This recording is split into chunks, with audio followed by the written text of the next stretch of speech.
Trading Market Technicals morning call video for Wednesday, June 19th. Markets rallied yesterday on anticipation that the Fed will remain put and continue its QE program. So markets like the fact that there are some rumors that some of the Fed voting Fed members were speaking a little bit more dovish than hawkish, so the markets did rally on that. However, the markets did rally on very low volume.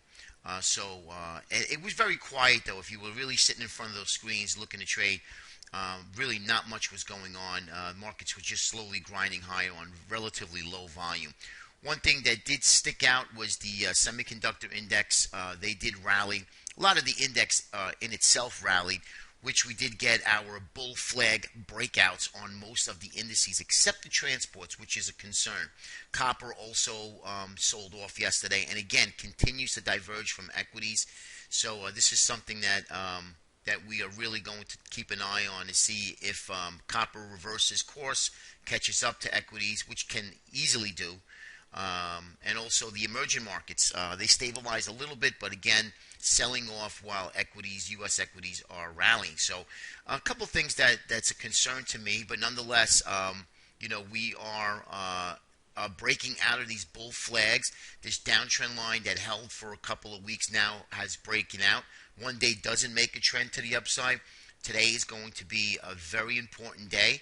We're going to really see what the Fed says today at 2 p.m. Now, today's going to be relatively quiet as well as yesterday because I don't think anyone is going to get out in front of the Fed. Now, there may be a couple of trades early on in the morning, but most of the day is going to be waiting on what the Fed says at 2 o'clock. So be prepared to really do not much of anything until after the Fed. And even then, after when the Fed does speak, markets tend to be kind of wild.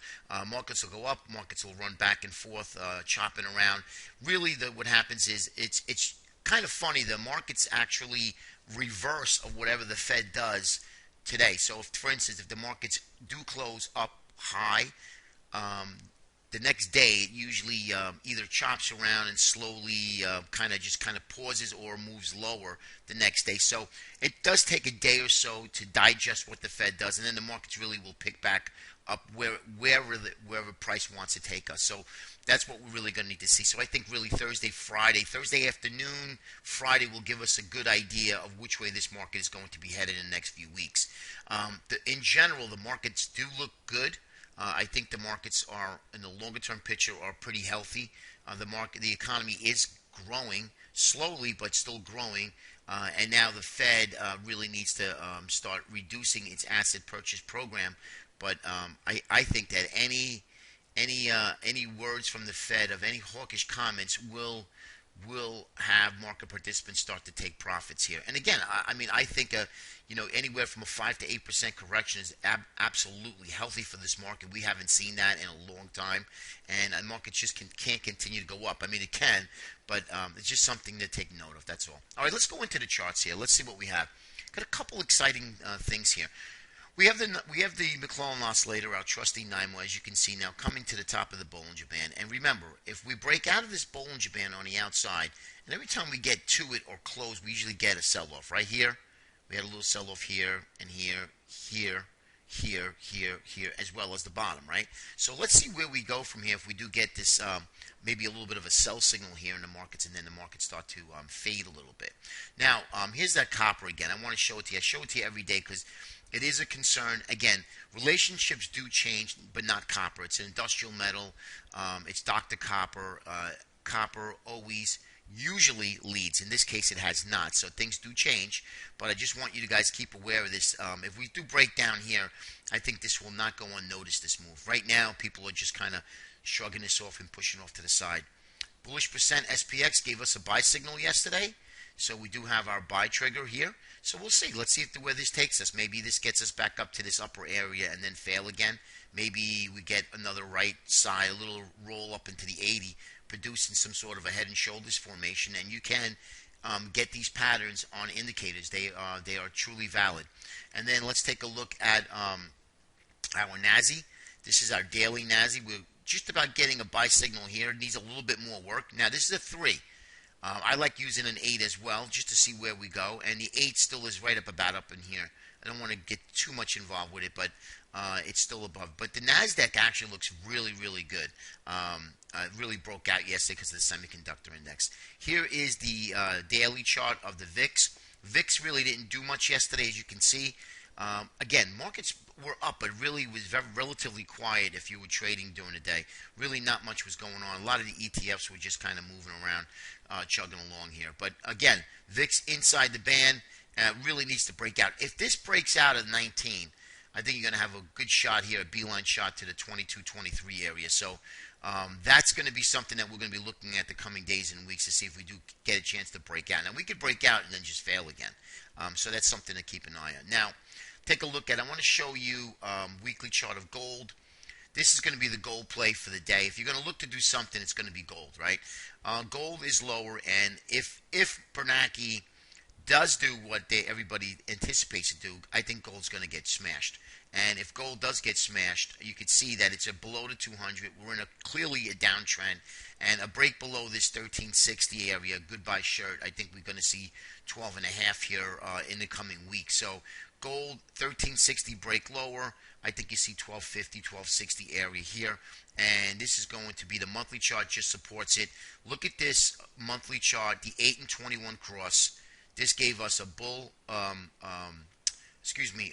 an uptrend, a bullish uptrend in 2002. We have never crossed below that until now.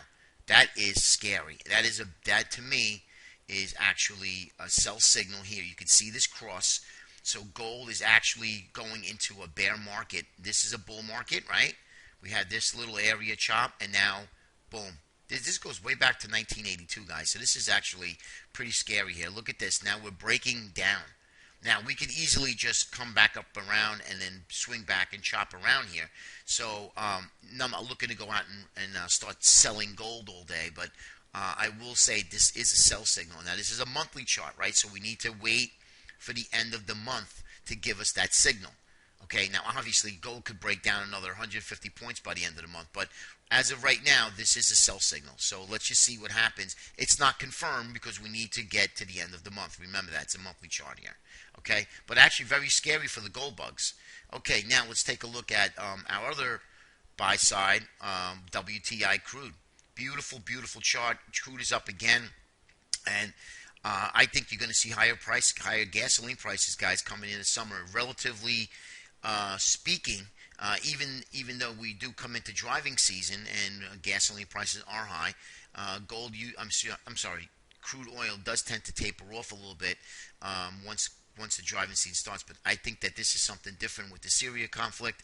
And I mentioned to you before, we have a nice little pop up here, but I wouldn't get into crude oil yet. I let the Fed meeting get passed, and I would let crude here try to at least pop up and then back test this line, and you could probably pick it up a little cheaper. That's what I'm waiting for.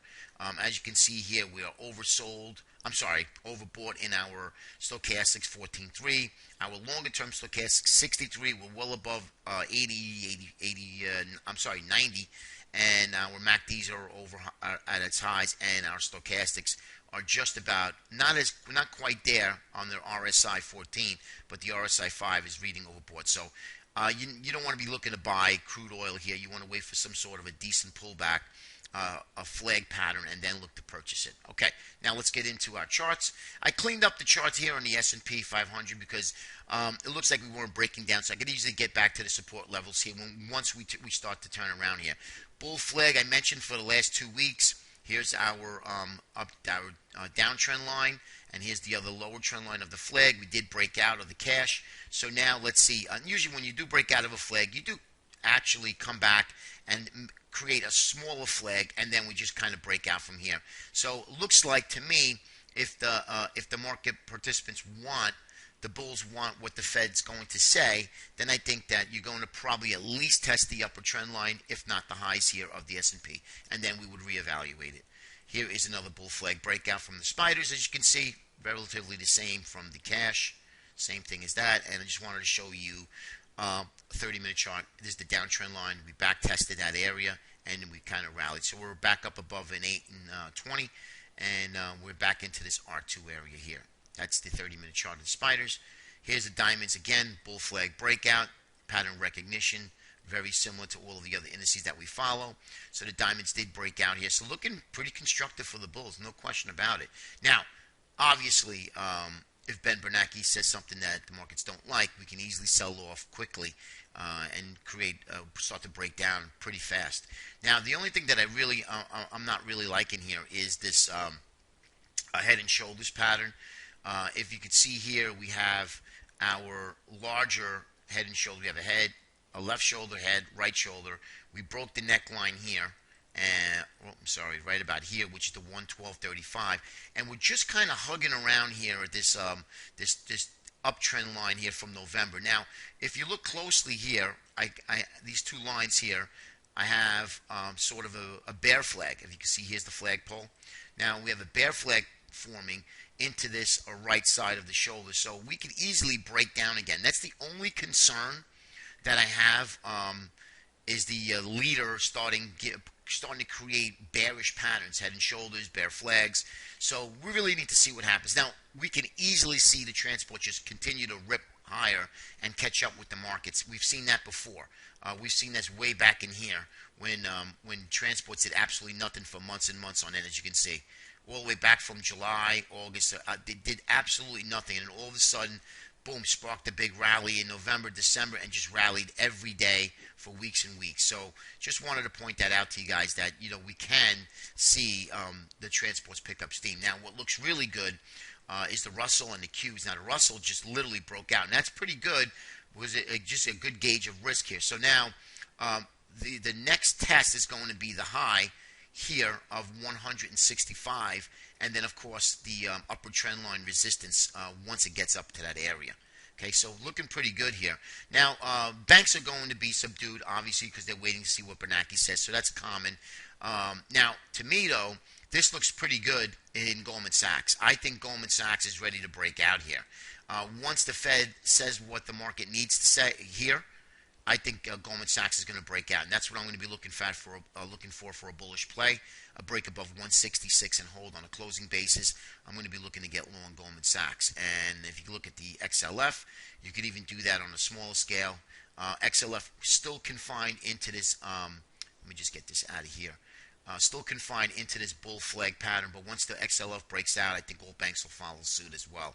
And then we have Apple. Lastly is Apple. Really, I think Apple's in trouble, holding it, barely clinging to the 50-day moving average.